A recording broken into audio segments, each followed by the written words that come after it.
Good afternoon. I'm Detective Alonzo with the Midland Police Department, and I am the detective that is working the case of the found child who is currently still unidentified.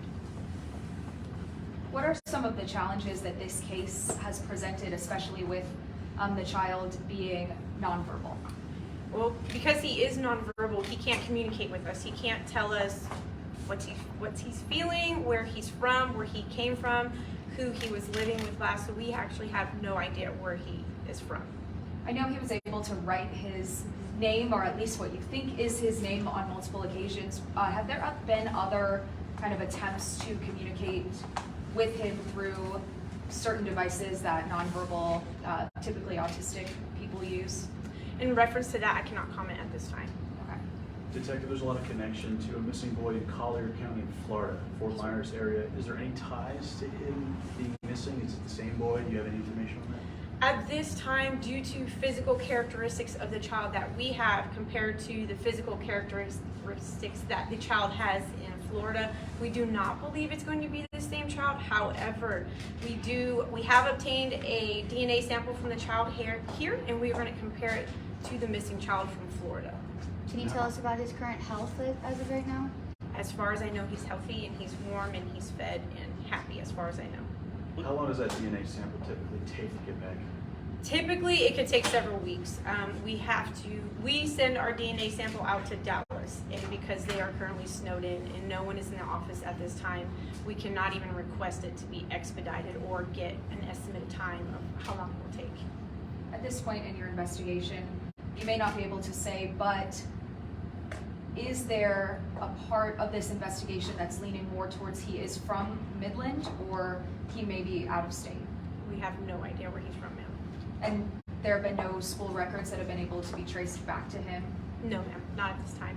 And I know oftentimes individuals with special needs are enrolled in some kind of federal benefits. We haven't been able to find anything on that. No, ma'am, not at this time. Has his demeanor changed since NPD picked him up, or is it still about the same? He's still about the same, yes, sir. A lot of people were wondering if he was found with the helmet that he was pictured with and the balls and things, or those were given to him by officers. He was found with those items. Okay. And do we think they were his? No, ma'am, we think he picked them up along the way. What was his overall demeanor when he was first found? I can't really tell you what his demeanor like because it's very difficult to get that from a child that's in his state. What's his current condition right now? Is he in good spirits? Is he kind of going along with the process? How's he doing now? I would say he's going along with the process. Is there any kind of criminal investigation pending looking into who he was in original care with? I believe that if we can figure out who he was in original care and we can file charges if they broke the law, yes ma'am, there will be charges filed. What kind of charges could those be? You could look at the charge of injury to a child for them simply just not providing his basic needs and allowing him to wander the street. You could also look at endangering a child because he's been out on his own for so long and no one has called to say, hey, this is my son. I don't know where he's been, and you guys have them. Speaking of that, do you know how long he's been out on his own? Do you have a sort of timeline at all? Or? No, sir, we do not. Have you guys ever handled situations like this before, or is this just really a rarity? This is a rarity, yes, sir. It's the first time that I can remember a situation like this. Have you cross-referenced with the districts to see if a name matches what the name he provided? We have looked into different systems where we have name is enigmatic and we use the name that he had provided to us, and I have not been able to find a child that matches him or a missing person that matches his description. Of course, best case scenario is there is a family out there that loves this child looking for him. But if he is not able to be identified, what would come next? Right now he's in state custody, and so if they couldn't find a family for him, his family, then he would be in permanent state custody. And if he does happen to be over 18, does that change anything? I do not know. I do not know that. Obviously. Has the department or the rest of the search teams, have they maybe considered the fact that his parents might be passed away or his family, he might not have a family here? We have considered all avenues of approach in reference to this case. Obviously, this case has touched a lot of people, not only just here in our community, but really nationwide. What is it about this case that you think has really gripped people? Well, he is an obvious special needs child who's been left out on his own, roaming the streets, and we don't know how long he's been out there for.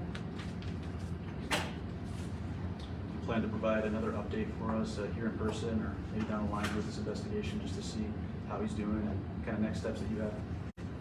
Yes, sir, I hope so. I hope we can. Timeline at this point, though, is still kind of murky, right? Very murky, yes, sir. I know Midland Police has worked extremely well with us, the media, in trying to further spread this information. What is your hope that this information kind of gets out as widely as possible? I hope it gets out as widely as possible so that way we can find maybe a cousin, an aunt, a sibling, a step sibling, mom, dad, grandma, grandpa, anyone who recognizes him, even a neighbor, a former neighbor that can come forward and say, hey, I think this child is this child and this is why. So everyone who does call in tips and says those things, says, hey, I think I remember this child from Tennessee, when I lived in Tennessee, that information is forwarded to the correct department so it can be pushed out and they can go check on those things to say, well, did he go to school in Tennessee? Is this correct or is it a red herring?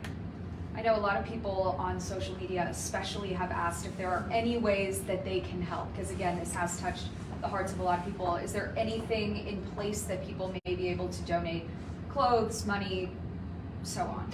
Right now, I believe we'd rather them donate the clothes directly to the Midland Police Department, and then we would take them to the child as long as he's still staying here in Midland. But he may move at some point, we just don't know. And then share the post as much as possible. Just keep sharing it so it can get out there and people can see his face.